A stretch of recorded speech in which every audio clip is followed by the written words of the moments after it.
A security code consists of two letters followed by four-digit numbers. The letters are chosen from A, B, C, D, E, and the digits are chosen from 1, 2, 3, 4, 5, 6, 7. No letter or digit may appear more than once. An example of a code is BE3216. Part A, how many different codes can be formed? Okay, so we're going to arrange two out of these five at the front. So it's going to be 5p2 times, we're going to arrange 4 out of these 7 then. So 7p4 multiplied with that. This gives us 16800 as our answer for part A. Part B, find the number of different codes that include the letter A or the digit 5 or both.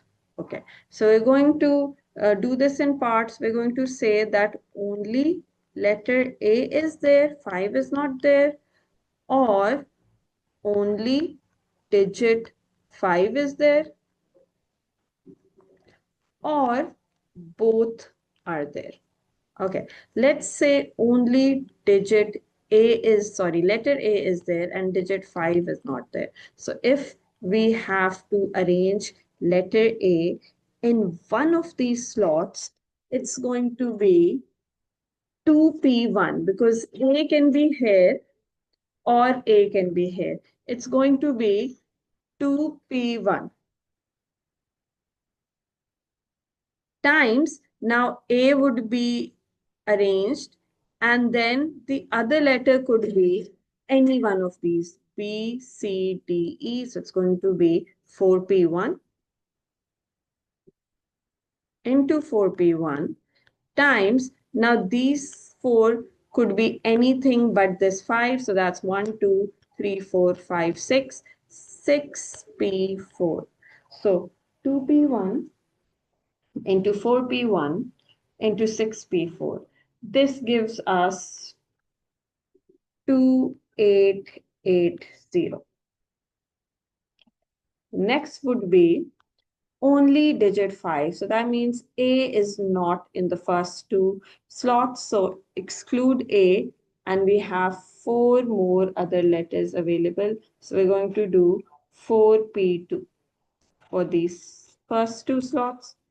And then in the other 4 slots, we have 5 in one of these 4 places. So 5 could be in any one of these slots. So we have 4 slots available for a single 5. So we're going to do 4p1. 4 slots available for a single 5. Now remove 5 and we'll have the option of 1, 2, 3, 4, or 6 or 7. These are 1, 2, 3, 4, 5, 6 values. So 6p, and we have 3 more available slots. So 6p3. Okay, what would this give us? This gives us 5760. Okay.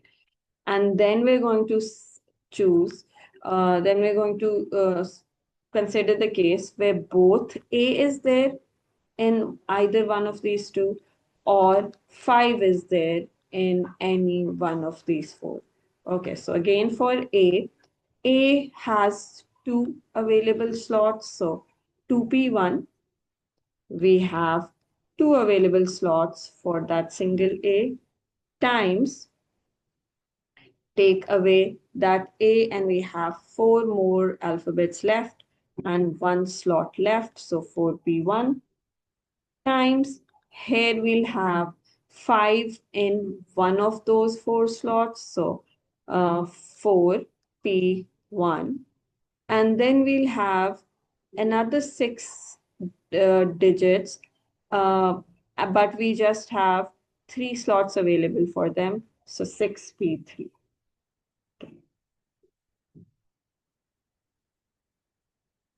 This gives us 3840. Now we sum all of these three, which gives us 12,480 as the favorable outcomes, since we're finding probability, divided by total number of outcomes were found in part A, where it said how many different codes can be formed. So divided by 16800, which gives us whatever this is going to be the final answer.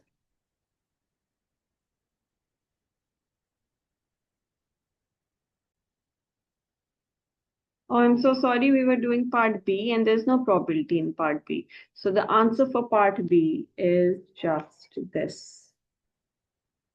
12480. Okay.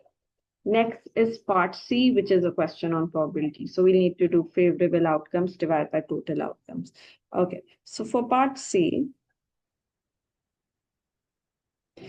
find the probability that the code is DE. So if it's DE, we just have a single arrangement for that. This is just going to be 1P1 into 1P1. So we don't need to get into this at all. After that, we need to arrange four numbers, but there's a restriction that the number needs to be between 4,500 and 5,000. Okay. Now 5,000 can be ignored because you can't just have 5 followed by zeros because we don't have zeros available in the list.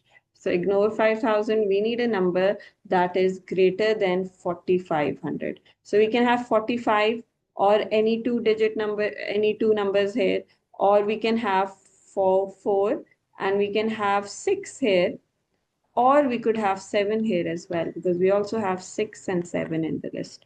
And then any other two numbers. So we will need the arrangements for this. So 4 is just 1P1 because it is a single number and it has a fixed slot.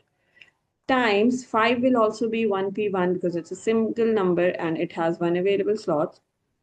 And then we have two available slots for the remaining numbers. So instead of 4 and 5, we have 1, 2, 3, 4, 5 available numbers. So this will be 5P2. Okay.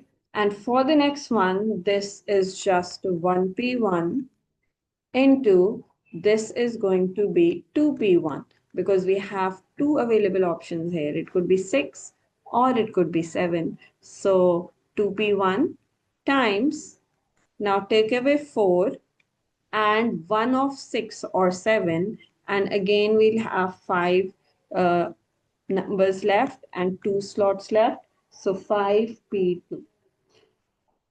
Okay, this would give us 40 and this would give us 20. Combined, that is 60. Sum is 60, which is the favorable outcomes, divided by total number of outcomes. Now, in this question, the total number of outcomes were already calculated in part A. It's going to be 60 over 16,800, which simplifies to 1 over 280.